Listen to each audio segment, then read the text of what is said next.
Thank you so much for joining us for another Cumberland Family Academy session. Cumberland Family Academy is a program of Cumberland County Schools. Our goal is to provide families with information and resources to support the education of their children. So let's go right into today's session, already in progress. Thank you so much for having us this evening, and we're so happy to be here. I'd like to say that we would love to be in person. We know that's not a possibility right now. We look forward to other opportunities to meet with you in person, but we are so excited that you're here this evening. And we hope that we will have a lot of ideas and information and strategies to share that will make literacy and family literacy real successful for you and your child. Remembering that as a parent, you are your child's first and most important teacher, and we're here to be partners with you in that process. So thank you so much again for joining us. Ms. Wanda, we may not be in the school, but we are partners with you parents because we're working with our teachers, our administrators, our social workers, with everyone at the school to try to make sure that you get all the information you need to help your children through this process. Exactly. So we are partners, even though you may not see us and we may not be in the same building, and we're glad to be your partners. Thank you for sharing that, Patricia. I'm just going to go ahead and just start a little bit about what we hope to accomplish tonight. And one of our objectives is, first of all, is to have some fun. We want you to have fun with us tonight. But we want you to understand the definitions of literacy and what we mean by family literacy. And also, we want to help you to appreciate the importance of early literacy experiences. We want you to look at some of the strategies that we share tonight and to contemplate doing some of those on your own. So we hope that that will happen. We want you to actively participate in homeschool partnerships, because as we stated earlier, you are your child's first and most important teacher, but that teacher in that classroom and the school are definitely your partners. So we want to encourage you to make sure that there's a strong partnership between the home and the school. We also we're going to be sharing some literacy resources at the end of our presentation. And some of these you might be familiar with, but others may be new to you. And we want you to consider exploring all those different resources that we plan to share. We also want you to realize that if you have information, you can share it with other parents. So we will like for you to, whatever you get from this information, that you will share it with others, and especially others who are important in your child's life. It could be a child care provider or a grandparent or someone who babysits your child, but share this information with them as well. And as we started out at the beginning, and we'll end the same way, we hope that you have fun with us tonight. And again, we know you could have been elsewhere, but we're so glad that you took time out to join us for this presentation. Thank you. Okay, so we said we were going to talk about the definitions of literacy and family literacy. And let's start with literacy.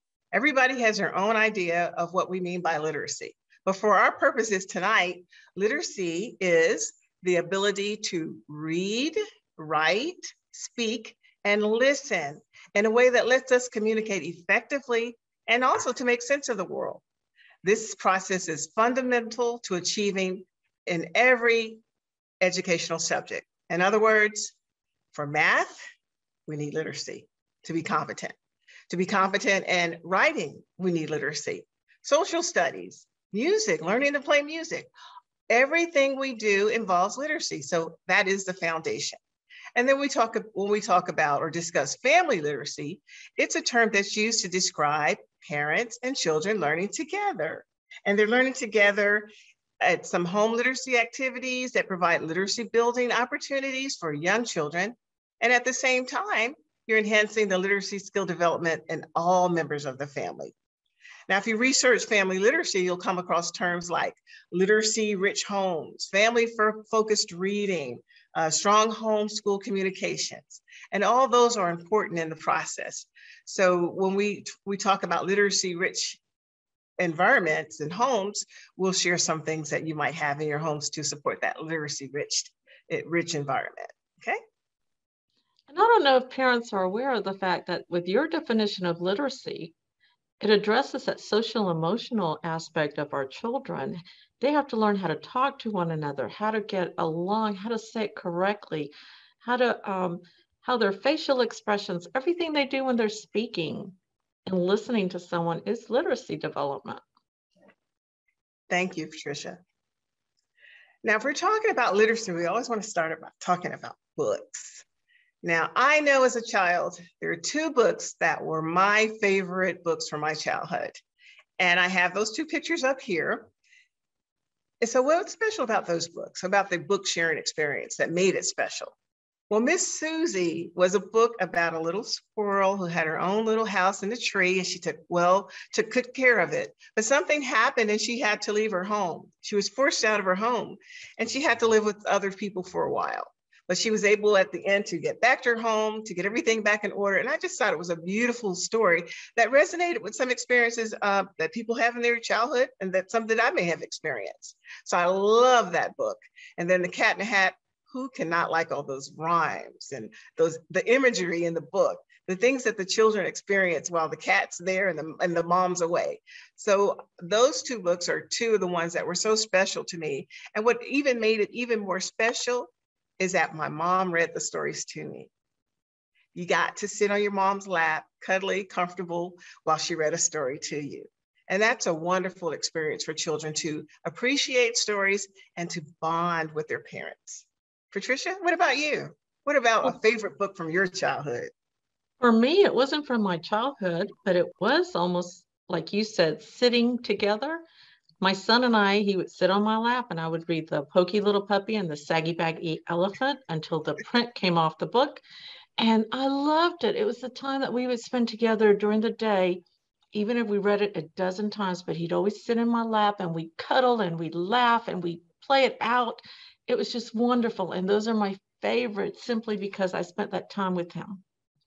Okay, awesome. I can only imagine. Now, benefits of sharing books with children. Patricia's going to talk a little bit more about that for us today. Because books are just so wonderful. Think about it. They stimulate your imagination because they take you places you haven't been before, places you didn't know existed. It lets you develop ideas. Once you learn of something new, you try to take it a step further to get it bigger and more connected to it. And that's it. It connects you to a larger world. When I don't know there's something exciting on the other side of that mountain and I find it, then I become part of a larger community. It gives them a sense of security. Sometimes we read things that they're unaware of that at times could have been scary. And now they feel comfortable. They understand the concept of the idea.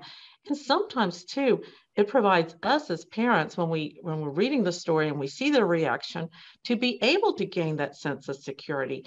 We may have been unaware that they did think there was a monster under their bed. Yeah. And now we can clarify that by reading a story and then developing it and asking questions. And then it forms one of the most positive memories of time spent with you. Our time here is limited, and the time we spend with one another needs to be rich and wonderful and encouraging. And that does it with you and your children taking time. Well, the family sitting down and reading like this man is here. Everybody getting along, turning all the TVs off, the phones, and just spending that quiet time with just reading and enjoying the time together. Thank you. Now we're going to share some tips for reading with young children. And just going back to what we shared just previously, I know that you can probably think of even more reasons why it's great to share books and stories with your children. But some of the tips that we have here are, one, to choose great books. Choose books that interest the children. And then not only do you want to choose books that interest the children, you want to expose them to different types of books, fiction books, nonfiction books. Children love to learn about different parts of the world, geography books. So just come up with a variety of books, but choose great books. And that's a great place to start. And as we already mentioned, you want to sit close and make it comfortable while you're reading or book sharing with your child. And there are a few strategies that make it even more impressive or fun for the kids when you preview the book. And sometimes as adults, we might want to preview the book without the child being there, so we'll know what's going on and we're comfortable in the process with them. But you can also let them look at the cover and guess what's going to happen and things like that. Look at the pictures and make their predictions about the stories. Now, one thing about reading, we're often competing with more exciting things that children think are more exciting that they do. So when our reading time, we're going to have to put on the show. We're going to have to read with expression. We're going to use gestures and props and all those extra things just to get their attention so they can appreciate the process. So not just boring, monotone reading to your child. They will run away. So you're going to have to make it fun. And you also want to read slowly so that they can absorb what you're saying. They can listen to how the words are pronounced, and they can actually watch while you're reading and pick up some of the words. So read slowly. You want to point to pictures so they can see where the pictures connect to the story. And eventually they'll even look at the pictures on their own if they can't read and tell you the story just based on the pictures. And again, we said, let them predict what's going to happen. They'll get excited at the end when they find out, oh, I was right. And they maybe even be surprised when they found out, oh, I didn't see the story turning out that way. But either way, let them predict, help them predict what's going to happen. And that may make you ask a few questions like that. What do you think is going to happen? Or why do you think he's under that table? You know, things like that. So get them involved in the story and connect the story to life. If the story is about a farm, remind the child of the time you took a trip to the farm, or your child took a trip to the farm, or just connect the story to real life things that they're exposed to and they know about. You want to point to the words and the letters because, again, it's a literacy activity. And as they see that words make up the sentences and the letters make up the words, they're learning and enjoying the story at the same time. And finally, keep it fun, play, sing, even act out stories. One of my fondest memories as a child was a story that was acted out before I could even read that well. It was a Lion and the Mouse. And we got to act out the story. You get a chance to play the little mouse freeing the lion. And it just cements the actual story in your mind a little better. So act out the stories and have fun. My favorite story with my students to act out was Three Billy Goats Gruff. And when the monster would go over the bridge, trick, trap, we get so dramatic. It was like we were on a TV show. And also, parents, some books are wordless books. Yes. They don't have any words. They are wonderful because as you look at the pictures, you get to develop a new story every time you read it. So don't be afraid when you pick up a book and it doesn't have any words. It's just as exciting as those other great books with words. Now, making literacy a family affair, we can do that by surrounding our child with books from the library and making sure everybody gets a library card. That's a great place to start. Also, you can find books at libraries. They have like sales at the library. You can also get them from the Salvation Army, Goodwill, yard sales. Just create an inviting library area at your home. And you can help your child decorate a little corner for the books to be and just make it pleasing. Letting your child choose which books to read. And we talked about that a little bit already, but making sure that they have an input into the books that they're reading. Oftentimes we find out that children just seem to love dinosaurs. So if they want to read a bunch of dinosaur books, let them read the dinosaur books. Choosing books in your home language. And that is if you speak a different language. And that's so important because if you're comfortable telling a story or reading a story in your home language, your child will appreciate it. So don't try to use another language if that's not comfortable for you, because we want this experience to be fun for you and the child. Finding a comfortable place and make book sharing a special time. You may do it a special time of the week or a special time of the day when all the other distractions are put away. And it's just you and your child or the family reading together. It could be on the back porch, it could be in the living room, it could be in the car. And that adds to the next one, taking books with you in the car or on the bus. Your children are often saying, how long is it going to be before we get there? How much longer? But if you have maybe some engaging books in the car to keep their attention, that's a wonderful thing to do. And also, we definitely want to be a positive literacy role model. Let your child see you read. And we read all the time. Sometimes we're not even aware it comes so naturally to us. But if we point it out as we're reading, look, this gas tank says you have to do this. All these little things that we do every day will help them see the importance of learning to read and the importance of reading the newspaper, reading your newspaper while they're reading their book or doing their homework, so they can see the importance of literacy. And again, we want to provide challenging yet achievable literacy experiences. So this way come into play with your relationship with the school and your child's teacher, knowing what level they're reading on so that you can challenge them, but not challenging to the point where they don't want to read anymore because it's so difficult. So with the younger ones, they're not even reading yet. So forcing them to read when they're not ready can be a problem. So you want to make sure that you challenge your children, but you want to make sure that it's fun and it's achievable, because we want them to be successful. We don't want to turn them off. Patricia? And then there's 5 skills, the top 5, because there are other skills than that, but needed to become a great reader. And that's, first one is phonemic awareness, knowing how language sounds. Think about it. When we go back to in your own language, it's great. You can hear it in your own language and you can hear it in your second language. It helps you develop those skills because you're hearing.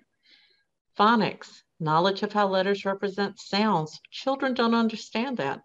They see, to them, as scribble scrabble, and all of a sudden now they know that letter makes a sound. That's the it puts all those letters together, have a word. It's eye-opening for them. Vocabulary, knowledge of words and what they mean.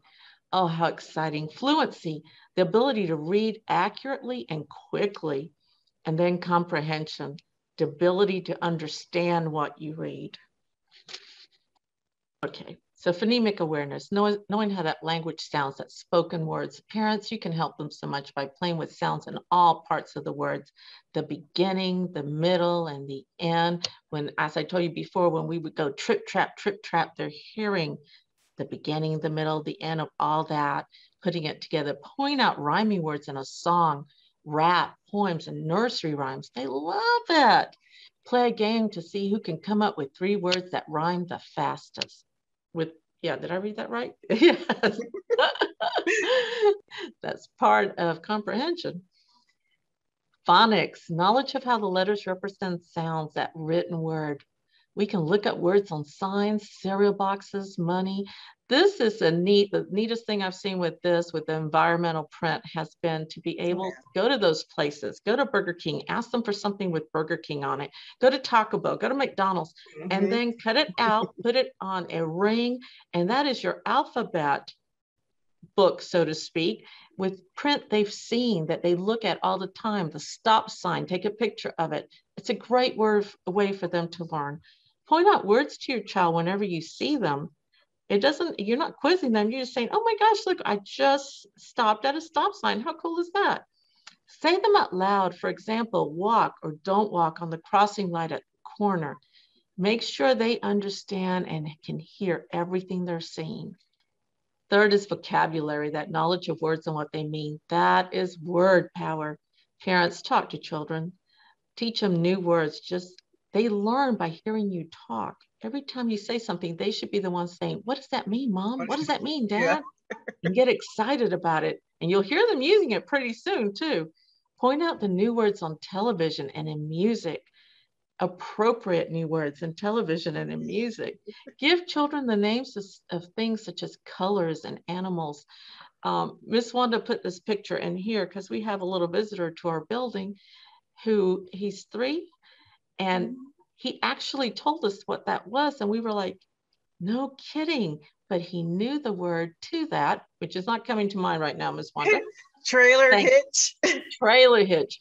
He knew that because he listened to the adult that goes with him that has a trailer hitch and takes them on little grocery runs with the trailer hitch. So he knew it was exciting for him. Next. Fluency, that ability to read quickly. That's to read smoothly and easily. So read with your child regularly. Take turns reading. You're going to say, my child doesn't know how to read. If you've read the story before, they will read to you what they remember and what they'll read the pictures. Yeah. And that's the beginning of exciting reading. Listen to them read. Listen to them read and just let them tell you whatever they feel like on that page. And then help them practice reading. That's important for them. And comprehension. You got to know what it's all about. So talk to your child, ask questions, ask what we call open-ended questions, not just yes or no questions. Where do you think that red car on the right side of us is going? Oh, in the book, what do you think the bird was thinking by the facial expression? So ask a lot of questions and listen to them. And another thing with the comprehension, Patricia, is that, we have that little picture on there, technology has been so helpful in so many ways. We can look up things that we don't understand. I know as an adult, I'm always on there looking up something that I've heard on television or that I read about, just to find a little bit more information about it. So that's a fun thing that you and your child can do together. She's like, what does so-and-so mean? And well, let's look it up together. So it's just a lot of different resources that we have to make learning and comprehension fun. And when we talk about our 5 skills, lots of times we will find that a child can read the words to us so clearly, so beautifully, but they don't understand what they read. So what we want to do is just to work as hard as we can as a family and as a parent to talk to them, to get them to ask them those questions so that we can not only know that they read beautifully, but they understand what they read. We want to hear from you. Have you heard of Cumberland Family Academy? We have a program here in Cumberland County Schools that is specifically for our families.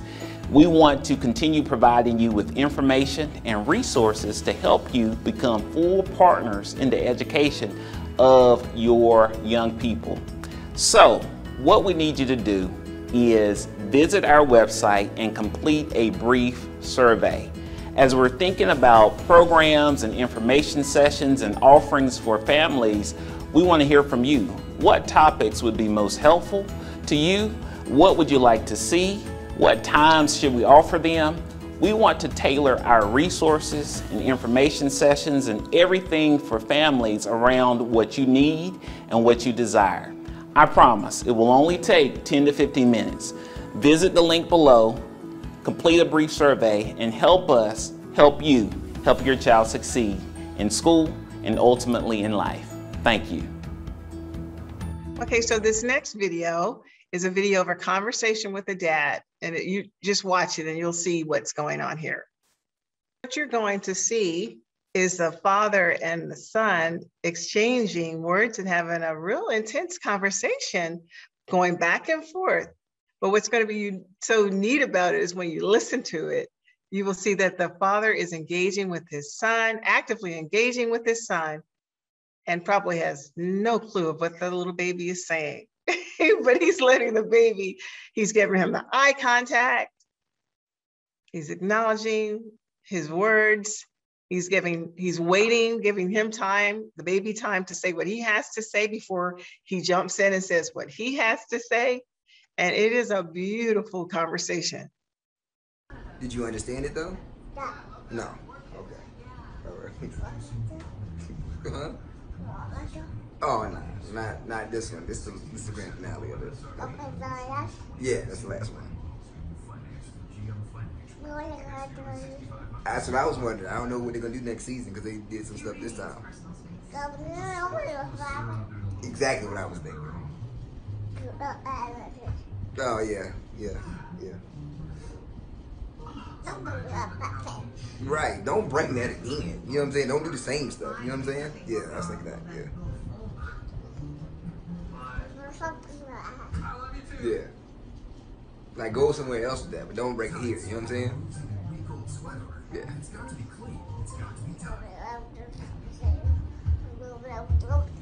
That's what I said. And then it was like, you know what I'm saying? And I was like, what in the world? But don't do that here. You know what I'm saying? Yeah.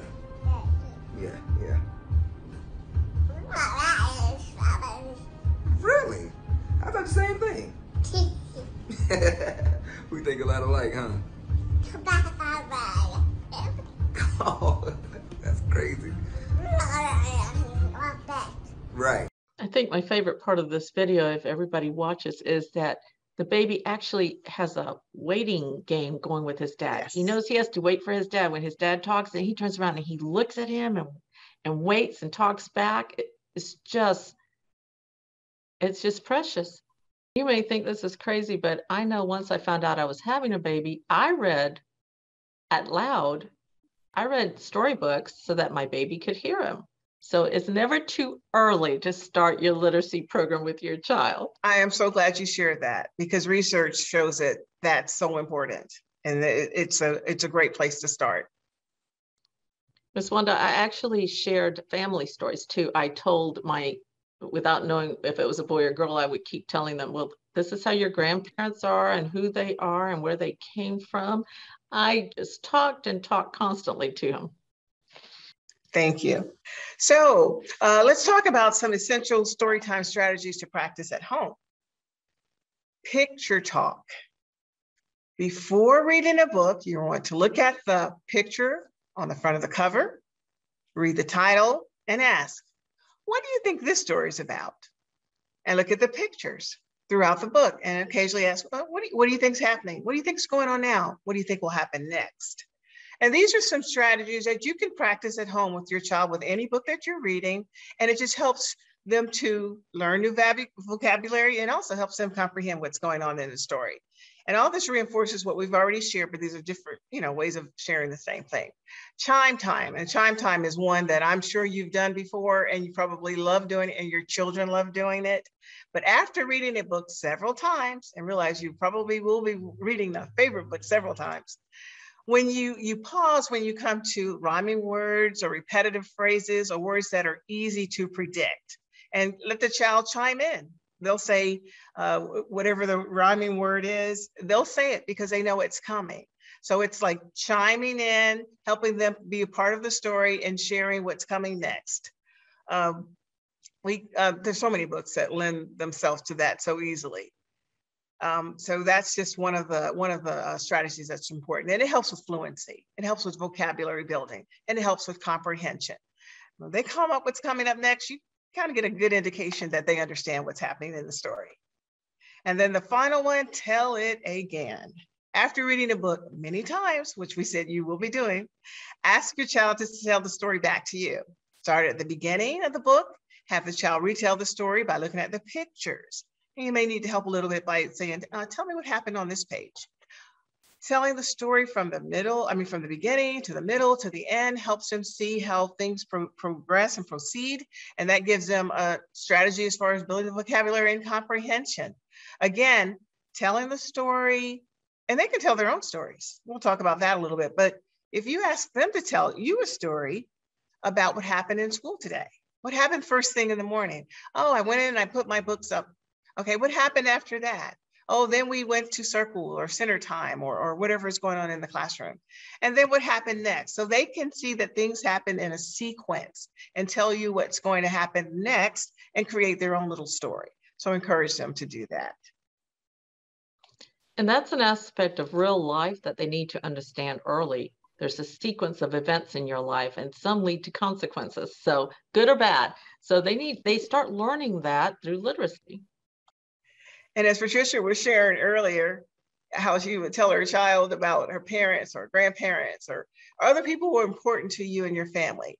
You can even create a picture book, gather old pictures of different family members, grandparents, uncles, aunts, and come up with a little book telling about them. And that's really a personal storytelling thing that the child will appreciate and see that they're part of something bigger, that they are a part of something bigger.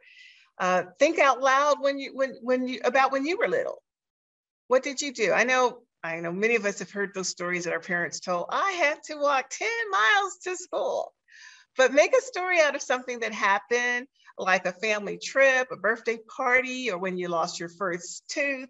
And I love to share a story about my niece when she lost one of her teeth. She actually lost the tooth. She misplaced it.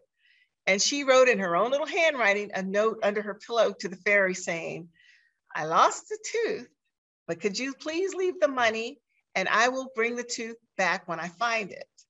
I'm like, wow. Being creative in writing.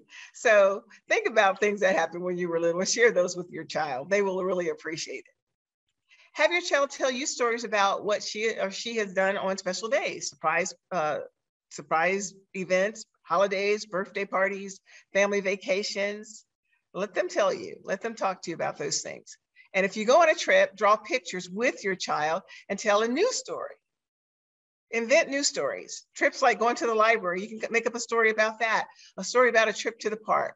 But that storytelling is a form of, you can write the story down, you can talk about the story, but all of these are literacy activities that help enhance literacy skills. Writing to support family literacy. Oh, I love that first one. I used to do that to mine. Leaving notes in the lunchbox or taping them to the refrigerator. Leaving notes in the bedroom, in the bathroom, anything that they can learn to read and want to read because they're curious. Why would a note be taped to next to the refrigerator or in the bathroom? It gets them started on that reading adventure.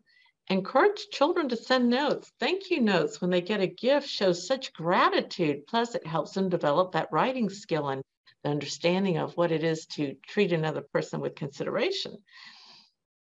Helping them send texts and emails.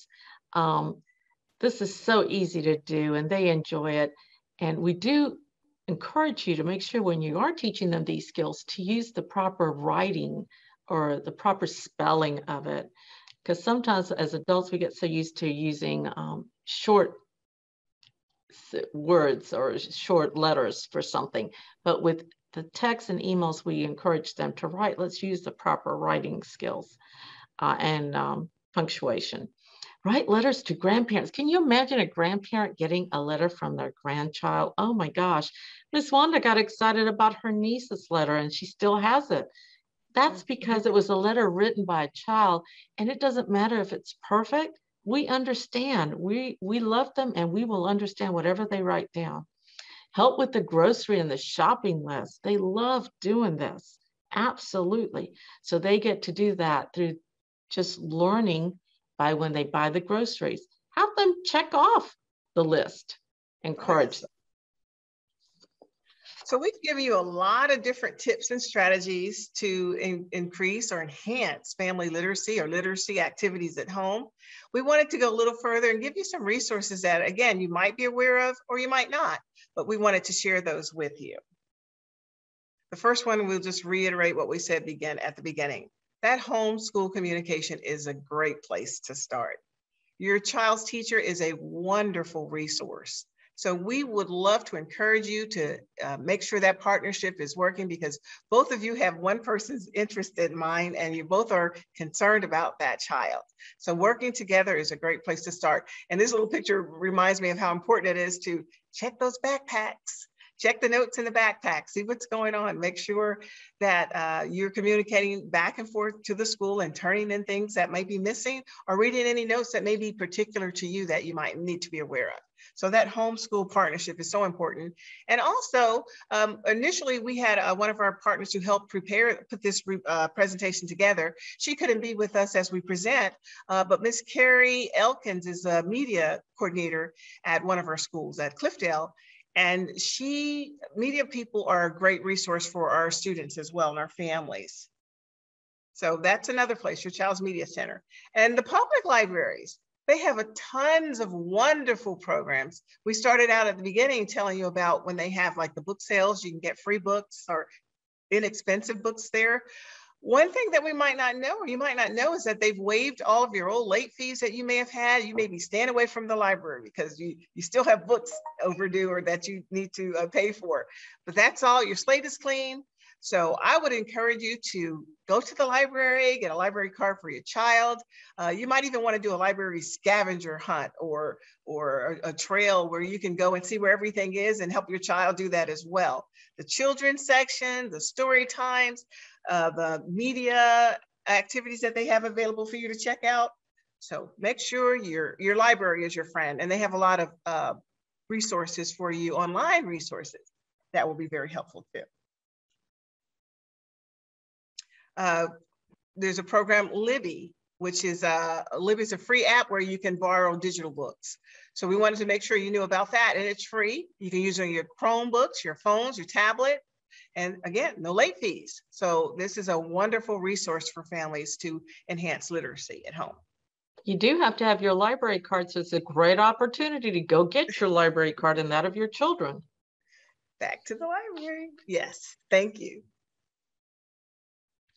We have, most of you may be familiar. If not, we want to let you know about the Dolly Parton Imagination Library. We've had that program in our county for several years, where little children up to age 5 can get their own free book mailed to their house once a month. So this is a wonderful way of creating a library at home, no expense to you, and the children are so happy to get their own mail, their own book. So they look forward to getting that book, and it's free.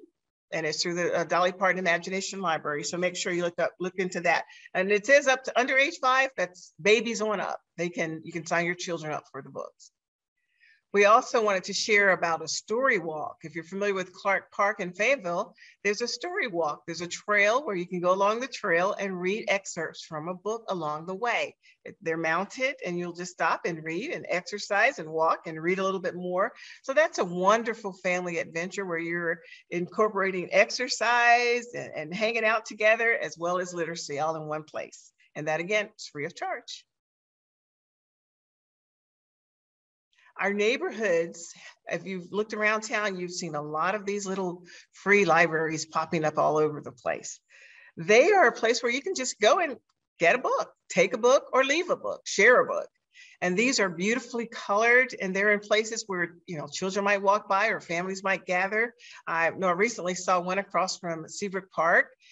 Just a wonderful way to include literacy in the outdoors and giving everybody an opportunity. You may not be able to get to the library, but here's one right in your neighborhood where you can go and share and leave books. So that's another resource for literacy. So if we can play this. Go ahead, Wanda.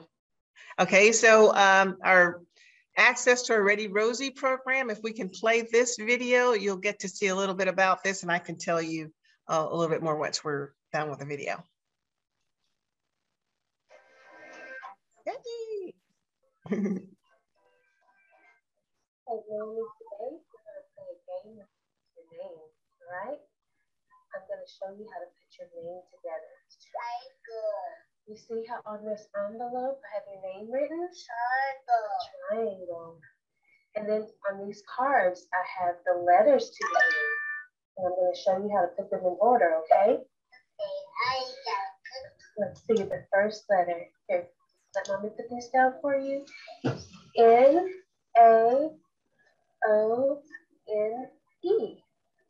Next we go. Okay, which letter is first? N. Which letter is there? A. Which letter is there? O. Which letter is there? N. Which letter is last? E. That's right. You want to sing the song with me? Yes. N-A-O-N-E. N-A-O-N-E. N-A-O-N-E. Naomi is your name. All right, I'm going to mix it up. And I'm going to have you put these letters in order for your name. And first, I want you to find the N. Where's the N? Okay. Which letter comes next? What letter is that? Where's the N? Okay. Which letter's next? Good job. What letter is that? Yes. Which letter comes after the N? What letter is this? What's the last letter? What's the letter called? Yes, good job. Good job helping me put your name in order. You want to sing the song one last time?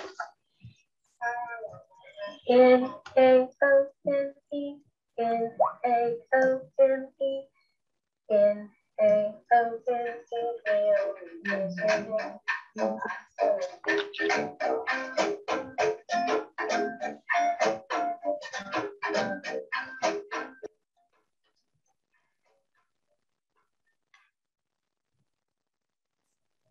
Okay, so the Ready Rosie is a program that we have available to all of our Cumberland County Schools pre-kindergarten families.